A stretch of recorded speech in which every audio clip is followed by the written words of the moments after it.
नमस्कार, आदाब। मैं हूं अंजनी कुमार सिंह। भारत और अरब हमेशा दोनों एक दूसरे से रिश्ते मजबूत करने के पक्षधर रहे हैं। दोनों देशों के नुमाइंदों की कोशिशें दोनों देशों से रिश्ते हमेशा बेहतर रहने की रही है। बेहतर और खुशगवार रिश्तों को बरकरार रखने के लिए दोनों तरफ से हमेशा पहल भी होती रही है। दोनों देश एक दूसरे की अहमियत और एक दूसरे से मिलने वाले प्यार को हमेशा मजबूत करते हैं। अक्सर दोनों देशों के रिश्तों को लेकर सेमिनार और सिंपोजियम का आयोजन होता रहता है। भारत और अरब मुल्कों की दोस्ती सदियों पुरानी है, रिश्ते मधुर रहे हैं। व्यापार भी इन मुल्कों के साथ लगातार बढ़ता रहा है। इन मुल्कों के रिश्तों को मजबूत करने के लिए लोगों ने जी तोड़ मेहनत की है। इंडिया अरब फाउंडेशन ने इन्हीं रिश्तों को और ज़्यादा मजबूत करने के लिए कई कार्यक्रम आयोजित किए। इसी कड़ी में इंडिया इस्लामिक सेंटर में इन मुल्कों के बीच मोहब्बत की शमा रोशन करने के लिए एक और प्रोग्राम किया गया। इस प्रोग्राम में मुल्क और बैरूनी मुल्कों की कई नुमाइंदों ने शिरकत की।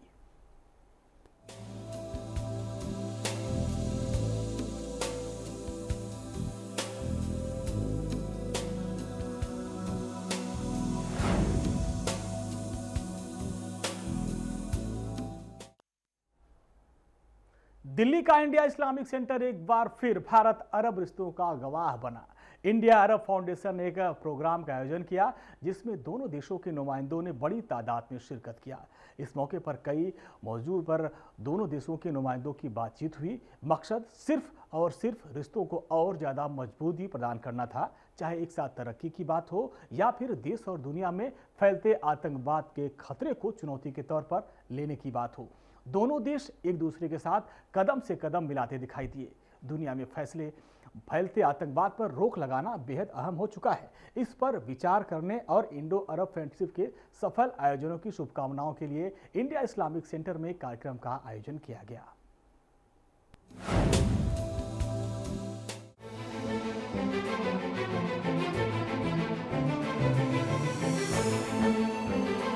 इंडियन इस्लामिक सेंटर के सभागार में सूडान और मिस्र की सुप्रीम कोर्ट के चीफ जस्टिस और जस्टिस को इंडियन अरब फ्रेंडशिप फाउंडेशन के पदाधिकारियों ने माला पहनाकर स्वागत किया।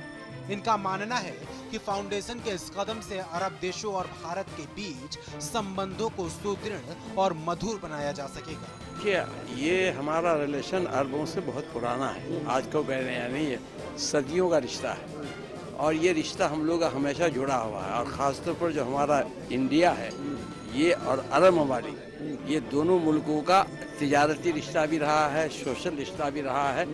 और यही वजह है कि जो हम लोगों का जो काज है पूरी दुनिया में, मान लो इंसानियत को आगे बढ़ाने का, उसमें भी हम लोग साथ हैं। इस कार्यक्रम में कई राजनेताओं ने भी शिरकत की और उन्होंने उम्मीद जताई कि इससे इंसानियत को जीवित करके आतंकवाद का मिलकर खात्मा किया जा सकेगा। है वो हमारे मेहमान हैं, ऐसे जजेस of the different countries exchange programme होता है, आए हैं हमारे मुल्क की जुडिशरी देखने के लिए। और हम तो जुडिशरी हमारी सबसे इंडिपेंडेंट जुडिशरी है वर्ल्ड में, सो उनसे ये सीखने आए हैं, मैं समझता हूँ। इस स्वागत समारोह में आए लोगों ने पाकिस्तान में हुए आतंकी हमले की भी निंदा की और सभी ने दहशतगर्दी के खात्मे के लिए मिलकर कदम उठाने की वकालत की। और सच भी यही है कि आतंकवाद के खिलाफ जब तक ये देश साथ नहीं आएंगे तब तक आतंकवाद पर लगाम लगाना बेहद मुश्किल है। दिल्ली से Ramakant Singh, channel one news.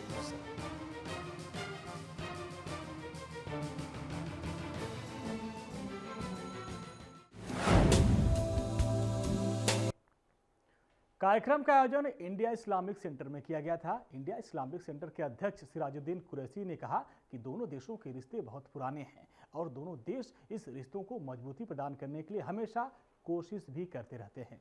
उन्होंने कहा कि आने वाले दिनों में इस तरह के प्रोग्राम का आयोजन किया जाता रहेगा ताकि दोनों देशों के दरमियान मोहब्बत की रोशनी जलती रहे। सिराजुद्दीन का यह भी कहना है कि इस तरह के प्रोग्राम के आयोजन से दोनों देशों के रिश्तों को और भी ताकत मिलती है। हमारे संवाददाता संदीप शर्मा ने इंडिया इस्लामिक सेंटर के अध्यक्ष सिराजुद्दीन कुरैशी से बातचीत की।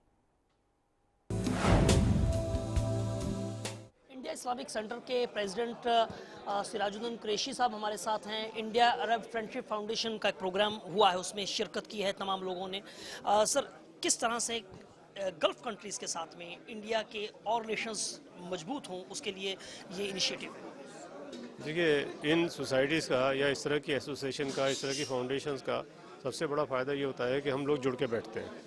दूसरी ये होता है कि अरब ममालिक से हिंदुस्तान के रिश्ते बहुत पुराने हैं, इतने कदीम है, उनको हमेशा ताकत मिलती है, उनको क़ुव्वत मिलती है। यही मकसद होता है कि जब हम लोग मिल के बैठें तो एक दूसरे के ख़यालात को जानें। अब यहाँ पे बहुत सारे मुल्कों के, अरब मुल्कों के एम्बेसडर्स बैठे हैं, मिनिस्टर्स आए हैं, यहाँ पे पार्लियामेंट के मेंबर हैं और दूसरे लोग हैं तिजारत से जुड़े हुए हैं। सब लोगों की ख्वाहिश ये होती है कि जितने हमारे रिश्ते मजबूत हो सकते हैं उनको करना चाहिए। और जहाँ तक हमारी इकनॉमी की बात है, क्योंकि मैं समझता हूँ अगले चंद एक सालों के अंदर हिंदुस्तान की जो इकनॉमी है वो बहुत स्ट्रॉन्ग होगी। इसके अंदर सेहतमंदाना जो हमें नज़र आ रहा है हिंदुस्तान को और इन अरब मुल्कों को, इसका पूरा फ़ायदा उठाना चाहिए। और मैं तो ये अपील करता हूँ जितने भी अरब ममालिक हैं कि वो हिंदुस्तान में आकर यहाँ पे इन्वेस्टमेंट करें और अपनी तिजारत को ज़्यादा से ज़्यादा यहाँ फ़रोग़ दें। और जितना मजबूत हम कर सकते हैं, क्योंकि तिजारत जितनी मजबूत होती है उतने रिश्ते भी मजबूत होते हैं। एक सवाल पूछना चाहूँगा, गल्फ़ कंट्रीज़ के अंदर बड़ी संख्या में हिंदुस्तानी लोग रहते हैं। किस तरह से जो अब देखते हैं कि वहाँ पर कुछ समस्याएं भी आती हैं, तो लगता है कि गवर्नमेंट्स को, अगर सरकार को कुछ ना कुछ इस चीज़ पर भी जो है सोचना चाहिए ताकि इनको जो है वो दिक्कत जो है, मुश्किलात जो है, वो जो इंडियंस जो रह रहे हैं वहाँ पर ना आए, और जो कि हमारे पास फॉरेन करेंसी भी जो है वो वहाँ का यादा यहाँ पे आए। नहीं, आपने बहुत अच्छा सवाल पूछा है।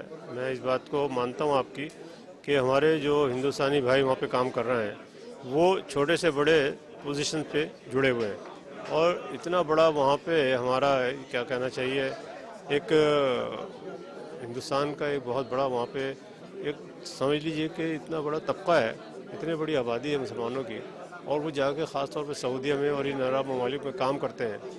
हमारे यहाँ जो हिंदुस्तानी हैं, देखिए उनकी अगर कोई थोड़ी बहुत शिकायतें आती हैं तो उनको एड्रेस करना चाहिए।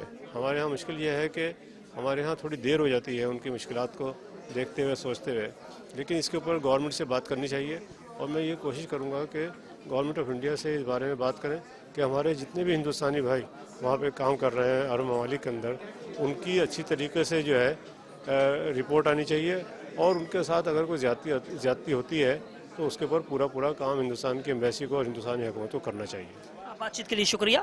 तो सिराजुद्दीन कुरैशी साहब हैं, उन्हें लगता है कि कहीं ना कहीं जो गल्फ़ कंट्रीज़ के साथ में भारत के जो रिश्ते जो हैं वो मजबूत जितने होंगे उतना ही फ़ायदा हमें मिलेगा। और दूसरी तरफ कहीं ना कहीं जो मुश्किलात जो हिंदुस्तानी जो है गल्फ़ कंट्रीज़ में काम कर रहे हैं, अगर वहाँ पर सरकार थोड़ा सा गंभीरता से ले तो उसका काफ़ी फ़ायदा मिल सकता है। कैमरा पर्सन प्रशांत के साथ संदीप शर्मा, चैनल 1 न्यूज़ के लिए, दिल्ली से। इंडिया इस्लामिक सेंटर में होने वाले इस प्रोग्राम में बड़ी तादाद में लोगों ने शिरकत किया। इस मौके पर प्रोग्राम में शिरकत करने वाले और लोगों ने क्या कुछ कहा, आइए सुनाते हैं आपको। जी देखिए, नए व्यवस्था के तो फ़र्क तो कानूनी तौर पे तो दूसरे मुल्क का दूसरा होता है। इसमें क्या होगा कि Arab is our one of our sort of country where लेना देना हम लोग को सालों भर से चल रहा है। एंड उनके साथ हमारे खासकर जो मुस्लिम पॉपुलेशन और any population in Indian population, and आजकल का ज़माना में और भी है सब काम करने के लिए एंड इन लोग शिक्षा लेने के आना जाना। तो इससे जो अरब फ्रेंडशिप हम लोग जो मिलेंगे तो इससे वही फ़ायदा है कि अब अपना को जानकारी हुआ एंड एवरीथिंग। कहीं हमारे मुल्क का लोग वहाँ जब जाते हैं, कहीं अगर मतलब कोई उन लोग को दिक्कतें आते हैं, कुछ आते हैं, वो हम लोग सब में आपको कानूनी तौर पे भी ज़रूरी होता है। ये सब का सहूलियत हो सकता है। और हमारे तरफ से भी उन लोग जब आए एक दूसरे को जानने का मौका, जो फ्रेंडशिप जो करते हैं वही होगा। उसमें असर क्या होगा, जो सबके लिए फ़ायदेमंद यही है, क्योंकि आज जब दुनिया ग्लोबलाइजेशन हो गया है तो हम तो इंडियन है, अपना कल्चर है, अपना न्याय है, सब अपना रहेगा, मगर हमको दूसरे के साथ भी ताल्लुक़ रखना। एंड उनका जो देखिए, जो आज ये भी बोल सकते हैं जो आतंकवादी, ये सिर्फ वही के प्रॉब्लम नहीं है ना, सब सारा दुनिया भर का। एंड वो कोई जात नहीं होते, अलग से जात होते जो माने क्या मानव के दुश्मन है। तो ये अगर हम निपटने चाहते हैं, हम लोग सब मिलजुल के करना पड़ेगा, यही फ़ायदा होगा। प्रोफेसर डॉक्टर मुमताज़ संगमिता हूँ, मैं बेसिकली गायनोकोलॉजी का प्रोफेसर हूँ, नाउ MP लोकसभा हूँ फ्रॉम बंगाल। इस प्रोग्राम में सांसद ई अहमद ने भी शिरकत किया। उन्होंने कहा कि दोनों देशों के रिश्ते हमेशा अच्छे रहे हैं। ई अहमद ने उम्मीद जताई कि मौजूदा सरकार को दोनों देशों के रिश्तों और मजबूत करने के लिए पहल करनी चाहिए। ई अहमद ने कहा कि भारत को अरब देशों की अहमियत को समझना चाहिए, क्योंकि अरब देशों की बड़ी तादाद में भारतीय लोग रहते हैं। इस मौके पर संवाददाता संदीप शर्मा ने ई अहमद से बातचीत की।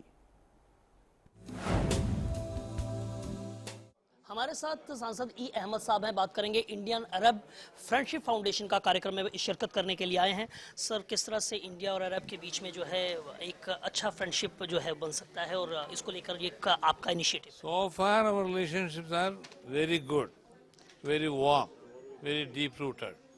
I hope the present government will also continue the same policy, the relationship between India and Arab world.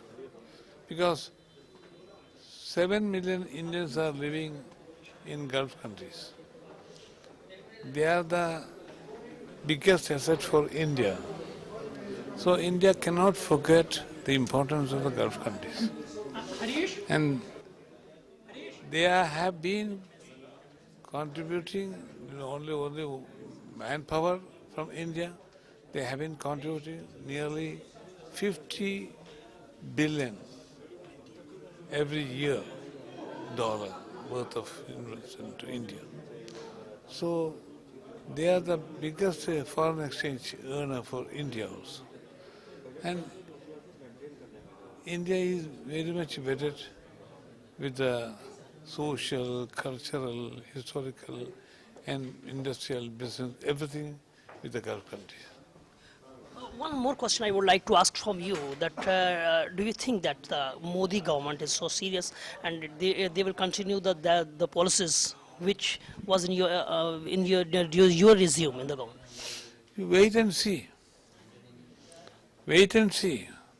I am of the opinion that any government in India cannot turn their face away from the importance of the Gulf countries, whether they like it or not. So, and diversity of Indian culture, Indian existence is most important in India. So, the language of Arabic and the cultural affinity with the Arab world cannot be forgotten, cannot be minimized, cannot be ignored for any government in India. तो ई अहमद साहब का कहना है कि भारत और खाड़ी देशों के बीच में, गल्फ कंट्रीज़ के बीच में जो ताल्लुकात हैं उसे कोई भी नज़रअंदाज नहीं कर सकता है, और मोदी सरकार से भी यही उम्मीद की जा रही है। कैमरा पर्सन प्रशांत के साथ संदीप शर्मा, चैनल 1 न्यूज़, दिल्ली से। भारत और अरब देशों के रिश्ते हमेशा से अच्छे रहे हैं। इंडिया इस्लामिक सेंटर में आयोजित किए जाने वाले इस प्रोग्राम में कांग्रेस के वरिष्ठ नेता हनुमंत राव ने भी शिरकत किया। उन्होंने कहा कि दोनों के रिश्ते मजबूत बने रहेंगे तो भारतीयों को रोजगार के मौके मिलते रहेंगे। उन्होंने ये भी कहा कि दोनों देशों के बीच मधुर रिश्तों की वजह से ही भारतीय नौजवान अरब देशों में जाकर नौकरी करते हैं। इस मौके पर हमारे संवाददाता प्रीत किरण सिंह ने हनुमंत राव से बातचीत की। मेरे साथ कांग्रेस सीनियर लीडर हनुमंत राव, उनसे बात करते हैं। सर, आप इस प्रोग्राम में आए, इंडिया और अरब फ्रेंडशिप के बारे में आप क्या कुछ कहना चाहेंगे? इस प्रोग्राम में आपने शिरकत की। ये देखो, ये इंडो अरब का फ्रेंडशिप आज का नहीं है, हर मर्तबा बराबर ये फ्रेंडशिप बढ़ाएंगे तो ये अपना एम्प्लॉयमेंट, अपने लोग भी वहाँ जाके काम कर रहे, उन लोगों का भी इन्वेस्टमेंट आता। ये तो इंडो अरब के पास, उनके पास जो भी सहूलत है हमारे लोगों को मिलने के वास्ते। हमारे लोग बहुत से ऐसे तेलंगाना के नौजवान है वहाँ जाके नौकरी कर रहे। ये फ्रेंडशिप रहने से क्या होता, हमारा उनका लॉन्ग रेंज चलते रहेगा, तो एक तरफ तो एम्प्लॉयमेंट मिलेगा, एक तरफ उन लोग भी कोई इन्वेस्टमेंट इंडिया में कर सकते। ये हमारा व्यू है।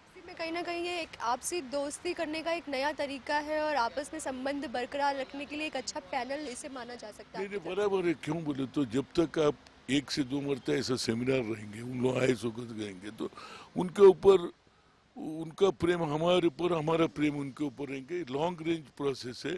हर उन लोग बोलना इंडिया में गए तो हमारे को अच्छी ये रिस्पेक्ट मिलता, हमारे लोगों को लाइक करते, ये फीलिंग आएंगे तो हमारे लोग भी वहाँ जाके काम करेंगे तो उनके साथ अच्छा शुरुआत होता है। ये तो ये थे Congress leader, senior leader Hanumant Rao और कैमरा पर्सन प्रशांत के साथ प्रीत किरण सिंह, लेमन टीवी, दिल्ली। वक्त हो गया एक छोटे से ब्रेक का, लेकिन ब्रेक के बाद भी इंडो अरब दोस्ती की दास्तान जारी रहेगी।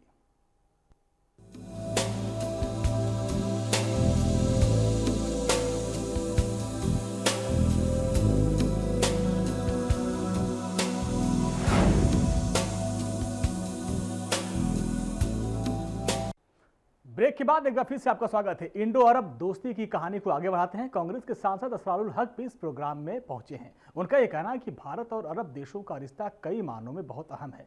उन्होंने कहा कि दोनों देशों के रिश्ते हमेशा मधुर रहे हैं। उन्होंने ये भी कहा कि दोनों देश इंसानियत को आगे बढ़ाने के लिए हमेशा एक साथ रहते हैं। असरारुल हक ने कहा कि फिलिस्तीन के मामले पर भारत हमेशा अरब के साथ खड़ा रहा है। उन्होंने ये भी कहा कि इस तरह के प्रोग्राम से हमें और एक दूसरे को समझने में, एक दूसरे के ख्यालों को बांटने का मौका मिलता है। इस मौके पर हमारे संवाददाता रमाकांत सिंह ने असरारुल हक से बातचीत की। देखिए, ये हमारा रिलेशन अरबों से बहुत पुराना है, आज को कह रहे हैं नहीं है, सदियों का रिश्ता है और ये रिश्ता हम लोग का हमेशा जुड़ा हुआ है। और ख़ासतौर पर जो हमारा इंडिया है ये और अरब ममालिक, ये दोनों मुल्कों का तिजारती रिश्ता भी रहा है, सोशल रिश्ता भी रहा है। और यही वजह है कि जो हम लोगों का जो काज है पूरी दुनिया में, मान लो इंसानियत को आगे बढ़ाने का, उसमें भी हम लोग साथ हैं। फ़लस्तीन के काज में हिंदुस्तान ने हमेशा उनकी मदद की है और आज भी हम लोग यहाँ के आवाम सब चाहते हैं कि उनकी मदद की जाए। अब ये जो अभी जस्टिस साहब आए लोग, हम लोग दोबारा सब मिलते हैं तो जाहिर है कि मिलने से एक्सचेंज होता है, उनकी बातें हमें मालूम होती है, हमारी बात उन तक पहुँचती है। आज दुनिया को ज़रूरत है कि पूरी दुनिया मानवता की बुनियाद पर मिले और मिल करके पूरी दुनिया में अमन, चैन और इंसानियत के लिए बात करें, ताकि जो लोग आज पाकिस्तान में हुआ है दहशतगर्दी का कितना इन्हीं मतलब कि बर्दाश्त से बाहर है, जितना भी कंडम किया जाए कम है, तो ये सब तो इंसानियत के लिए खतरा है। तो अगर पूरी दुनिया के लोग और ख़ासतौर पर हमारा भारत और अरब जो पहले से है, अगर हम लोग मिल कर के काम करेंगे तो इस तरह की ताकतों को जो पूरी दुनिया को परेशानी में डाल रहा है उसको हम लोग रोक सकते हैं। इसलिए हम समझते हैं कि ये बहुत अच्छा है और होना चाहिए।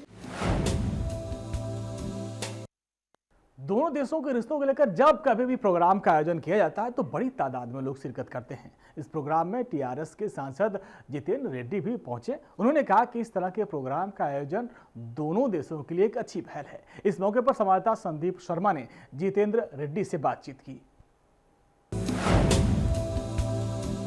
जितेंद्र रेड्डी साहब है, बात करना चाहेंगे आज इस कार्यक्रम के अंदर आप आए हैं जिसमें इंडिया और अरब के कल्चर का जो है प्रोग्राम आपस में, उस पर क्या कहना चाहेंगे?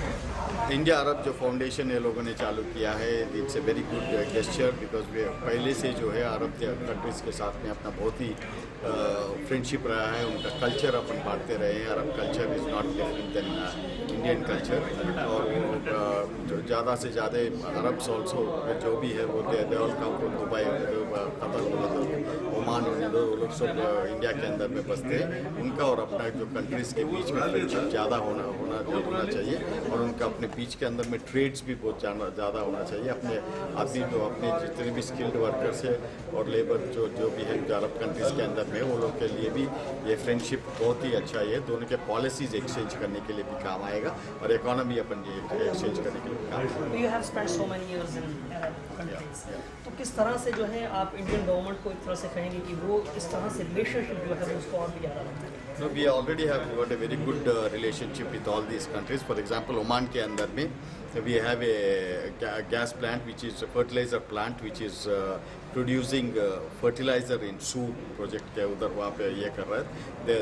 We are taking Oman gas and we are the complete marketing of fertilizer. We are doing it. We are getting a lot of help. It's a very dynamic project which we are doing. So there is a lot of interchange between India and these Arab country states, especially for Dubai and UAE, Arab, for Qatar, Iran and all these places. So this friendship is not today's friendship, it's old age friendships, and even many of the sheikhs from those places and sultans of those places have studied in our India, in our big colleges, and so they know all the culture, and we have got a very good tie-up, and that tie-up will continue. Thank you sir. तो India अरब friendship foundation का ये कार्यक्रम है जिसमें Jitendra Reddy TRS के सांसद भाग ले रहे हैं, उन्होंने हिस्सा लिया है। कहीं ना कहीं अरब और भारत की उस कल्चर रिलेशंस को और साथ साथ में इकोनॉमिक ट्रेड को और ज़्यादा डेवलप करने की बात पर जोर दे रहे हैं, यहाँ पे दिखाई देते हैं। कैमरा पर्सन प्रशांत के साथ Sandeep Sharma, channel one news के लिए दिल्ली से। इंडिया इस्लामिक सेंटर में प्रोग्राम के आयोजन के मौके पर दुआ एहतमाम का आयोजन किया गया। आज पूरी दुनिया आतंकवाद से जूझ रही है। आतंकवाद नाशूर बन गया है। कोई भी देश आतंकवाद से बचा नहीं है। आतंकवादी बेकसूरों को निशाना बना रहे हैं, चाहे बच्चे हों या बूढ़े। आतंकवादी सिर्फ खून बहाना जानते हैं। प्रोग्राम के मौके पर देश और दुनिया से अमन व अनाम कायम रखने के लिए दुआ का एहतमाम किया गया। सभी की जुबान पर बस यही लफ्ज़ है कि दुनिया में अमन और चैन कायम रहे।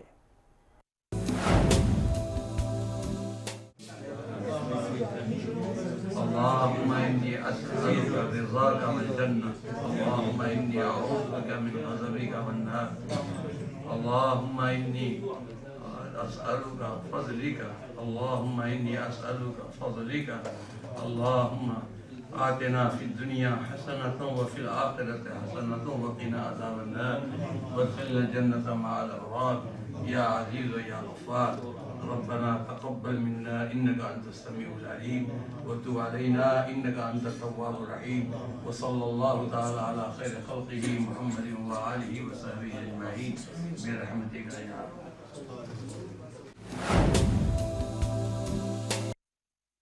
तो इंडो अरब फ्रेंडशिप के तरफ से जिस तरीके से दोनों देशों की तरफ से एक ये कार्यक्रम का आयोजन किया गया था, हम भी दुआ करेंगे कि दोनों की दोस्ती सदियों तक सलामत रहे। फिलहाल इस कार्यक्रम में इतना ही। आप देखते रहिए चैनल वन न्यूज़। नमस्कार।